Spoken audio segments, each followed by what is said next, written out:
Cincinnati was not a game anybody looked at on Iowa State's schedule and thought that is going to be a problem. Yet here we are talking about it as if it may just be a problem on Locked On Cyclones, part of Locked On Podcast Network, your team every day. To answer the question, is Cincinnati good? Yes, they are good. But at the same time, they have a lot of weaknesses. So really to wrap this up in a bow, to start this whole segment off, they're good, and they could beat Iowa State, but there are weaknesses that I have seen in their game tape that make me feel all right about Iowa State in this matchup. We did the breakdown with Jeff Carr yesterday, and one thing that stood out to me was I talked about Sorsby as far as a runner, and it felt like he was downplaying. I asked him, I said, like, where is Sorsby at in this offensive scheme as a runner? And if I'm remembering correctly, which I believe I am, he was like, yeah, I mean, it's not really a huge deal. Look, he's going to be a problem. I'm sorry. I watched the Kansas game, obviously Nebraska. Like, he's going to be a problem. He's our leading rusher right now, 227 yards. There are some very interesting tendencies that he showed specifically in the Kansas game that I will go back and watch more tape before our final breakdown tomorrow, which is going to be exciting. Don't go anywhere because I cannot wait for that. Really break down this game in severe detail, but we're just kind of overviewing Cincinnati right now from my perspective. Sorsby is going to be a problem. He steps, he likes to take 7, 8, 9 step drops. It feels like 9, 10, 11, 12-yard drops, which is a very interesting position for the defense to be put in there because conceptually then he's creating space between the lines, the offense and the defensive lines, and where he is at. When you create space, you create time, right? We're not going into physics here. Don't worry. But you, in general, have to take more time to cover more space, at least at the same speed. It really does feel like I've got variables floating around in my head here, but stick with me. When he does that, obviously creating more time to throw, but almost in a way opening up running lanes for himself as well, because it forces the defensive ends to come upfield more, which then opens up, would that be the C gap just inside the tackles, where he is now effectively running around a 3-man line, if you can just envision 5 guys down for that offensive line. This is where I think Iowa State needs to step up at linebacker because Sorsby's a very talented runner. Okay, he just is.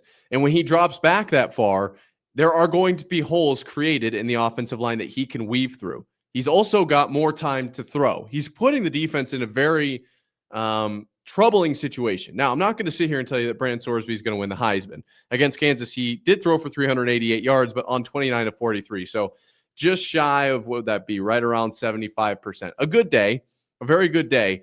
Also, I will say, just in conjunction with that, Kansas, very puzzling defense going on there. And we'll talk about that when we face them later on this season. But like guys 8, 9, 10 yards off playing man, like what'd you expect he was going to do?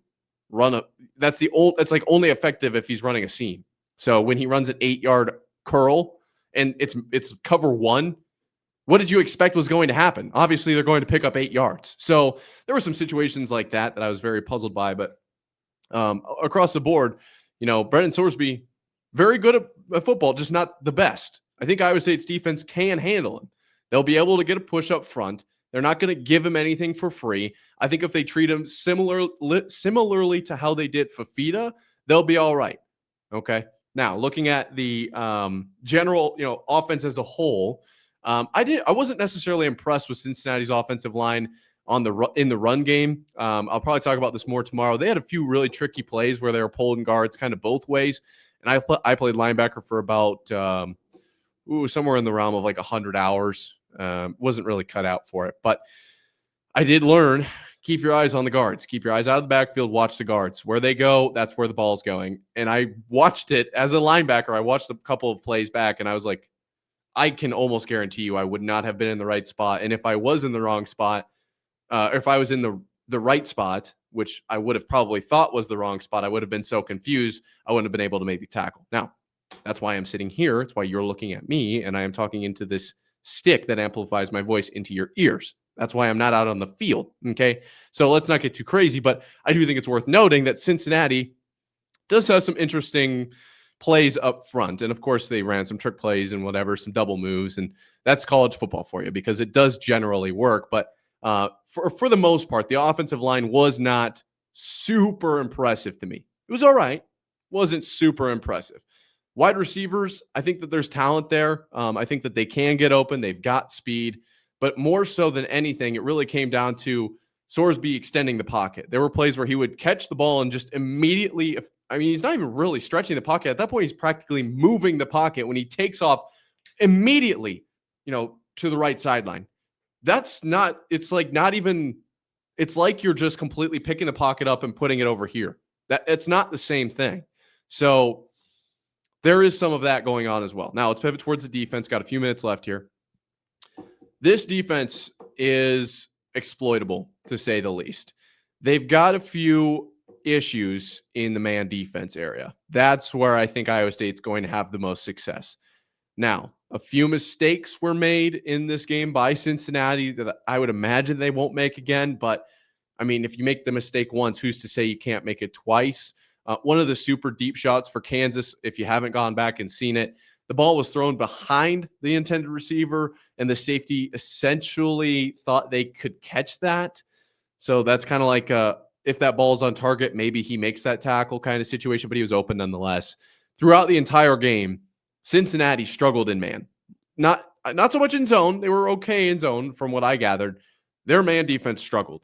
And especially on anything where there is any sort of like play fake, any sort of double move, they were getting torched. And so we will talk about Chase Sowell in a minute. And we'll talk about him with this situation that they are faced with against Cincinnati. But I look forward to that big time. That's my main point for Cincinnati, because I also want to bring up, how good is Cincinnati just as a whole? Well, let's look at their schedule. Where is Cincinnati going to be at the end of the season? The rest of the year, they've got Iowa State, UCF, Oklahoma State, Baylor, at Utah, Arizona, BYU, TCU. So, by my count, by my eyes, I think that they beat UCF and Oklahoma State handedly. I think they're going to be in the Baylor game. I don't think that highly of Utah. Arizona, I think they can easily win that one. BYU, that's going to be probably a troublesome game late in the season, of course. They'll get that one at home. Not that BYU's not used to playing in conditions like that, I guess. But and then TCU, and I think TCU is a little bit unproven yet. So this is going to be a big win for Iowa State. If they can grab this, I don't think we can count Cincinnati out of the Big 12 title race. I just don't. I think that they are a very good team with a relatively favorable schedule. So don't forget about this game. And we'll talk more about the environment and everything tomorrow. We talked about it yesterday as well. So if you missed that, go back, check it out. But like I said, the secondary for Cincinnati looks like it can be exploited. Will it be Brett Eskelson as we've seen the first 4 weeks, or will it be Chase Sowell as we saw last week? We're going to talk about that coming up here right after this.